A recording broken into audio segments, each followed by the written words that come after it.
So no matter who you talk to, probably the first thing you hear about Bitcoin is investment, and invest in it with one specific goal, which is to get rich. And if you look at it like that, you're missing the whole point.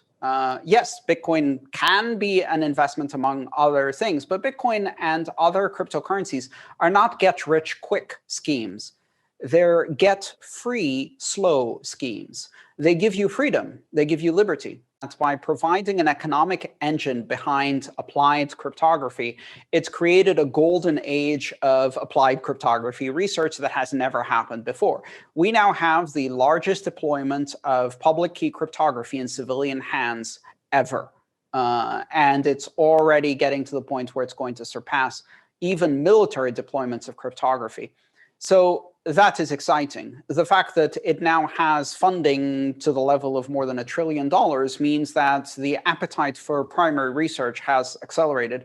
There are currently literally thousands of PhDs being written every year on these topics.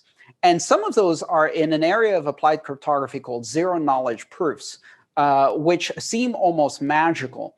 These are areas of mathematics where you can prove that something is true without revealing what it is. And that sounds impossible, but trust me, it's not. And what it allows you to do is create blockchains and cryptocurrencies and voting systems where, for example, you can prove that everybody voted and their vote was counted without knowing what anybody voted for. Or you can prove that every transaction on the blockchain is valid and follows the rules, but not know anything about who sent it, who received it, and how much money it contains. This creates the possibility of an enduring, individualized, superpower level of privacy that can undo the surveillance capitalism and surveillance nationalism curses that have descended upon us over the last decade.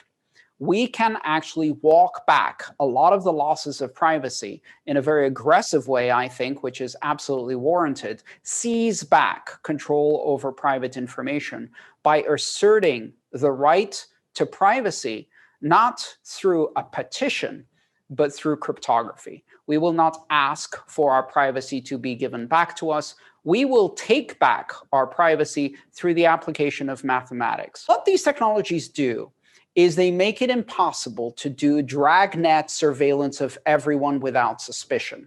And to anyone who says that the only way to fight terrorism, to fight drug dealers, to fight all of these other criminal and social dangers is through the continuous, unaccountable surveillance of billions of people and the acquisition of power to impose that surveillance without recourse to everyone, without suspicion, without oversight, without controls, is trying to sell you fascism wrapped up in a nice yellow bow that says, save the children.